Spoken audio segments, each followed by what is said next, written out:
1er janvier 1853. Sa prière est pour tous, hommes, enfants et femmes. Il veut qu'elle soit grande et que toutes les âmes, au long banquet du ciel, aillent s'asseoir en sœurs. J. Le Noir. Encore un pas de plus, un pas vers l'esclavage. Quoi? Nos rudes efforts n'enfantent que servage, qu'agio, que corruption. Quoi? Ce nom, liberté, qui rend toute inertie, serait le rauque cri d'une démocratie, indigne de nous tous et de la nation. Quoi? Nous n'avons pas vu, l'œil louche et le cœur sombre, les faux amis du peuple élaborés, dans l'ombre, leur liberticide projet. Nous ne démasquons pas la noire fourberie de ces hommes tarés, dans la supercherie, nous feraient faux comme eux et nous rendraient abjects. Ils ont rétrogradé, qu'ils emportent la peine. Ils veulent moissonner, qu'ils moissonnent la haine de ceux qu'ils ont abandonnés. Qu'ils craignent, on flétrit jusqu'à l'indifférence. Le désespoir, parfois, remplace l'espérance, et la honte est pour ceux qui restent condamnés. Allez, préconiseurs des idées monopoles, nous saurons nous passer de vos faibles épaules qui fléchissent sous les fardeaux.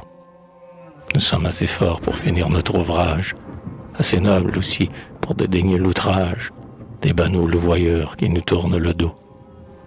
12 mois seuls ont donc détruit notre phalange, apporté parmi nous une discorde étrange et presque une tache à nos fronts. 12 mois seuls ont donc détruit notre phalange, apporté parmi nous une discorde étrange et presque une tache à nos fronts. 12 mois ont suffi pour transformer des hommes, naguère, ardents et fiers, autant que nous le sommes, en chétifs travailleurs, dévorant tout affront. Eh bien, que tout soit dit entre vous et nous autres. Nous voulons être encore les courageux apôtres qui parlèrent par l'avenir. Nous ne serons que peu de lutteurs dans l'arène, c'est vrai, mais nous aurons une face sereine, des bras redoutant peu les labeurs à venir. Ah, que nous sommes bien les fils de cette France, où la faveur d'un jour efface une souffrance, produite par 30 ans de deuil.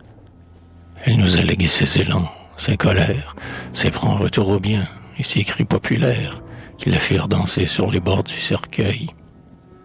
Mais elle vit pourtant, quoique toujours en gêne, ces peuples réunis sont un peuple homogène, qu'un tyran ne saurait briser. Tandis qu'il n'en est pas ainsi de notre race, que l'anglais, chaque jour plus hardi, plus vorace, divise par sa fourbe et tend à maîtriser. Des unions fatales, oh, quand cessera-t-elle? Frères, soyez-en sûrs, son atteinte est mortelle. Sachons éloigner ses malheurs. Faisons taire à jamais les querelles civiles. Éteignons les brandons qui menacent nos villes. La discorde toujours mêla le sang aux pleurs.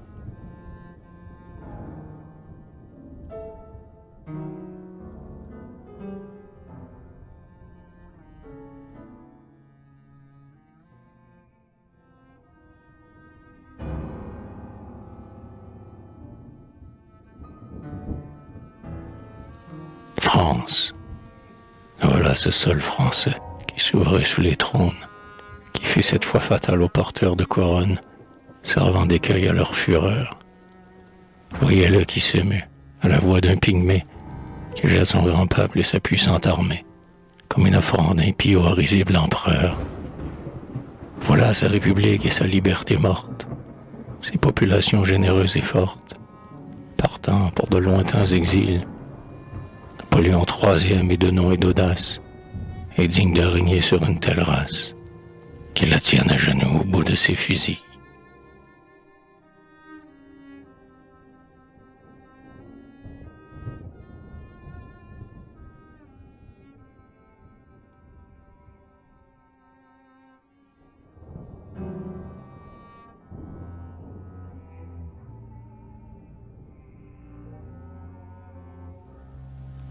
Italie.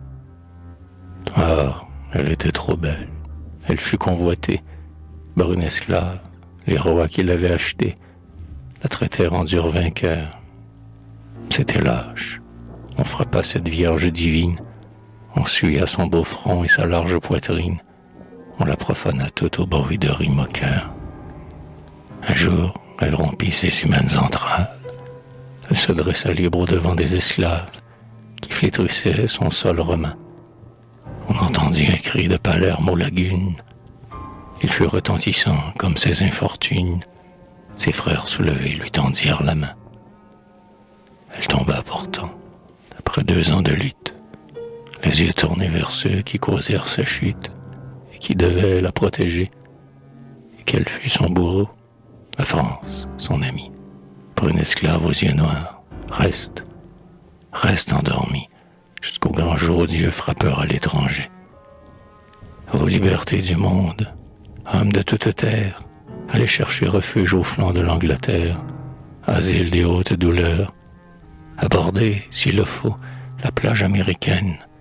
Un grand peuple y tendra sa main républicaine, aux proscrits couronnés, comme aux humbles malheurs.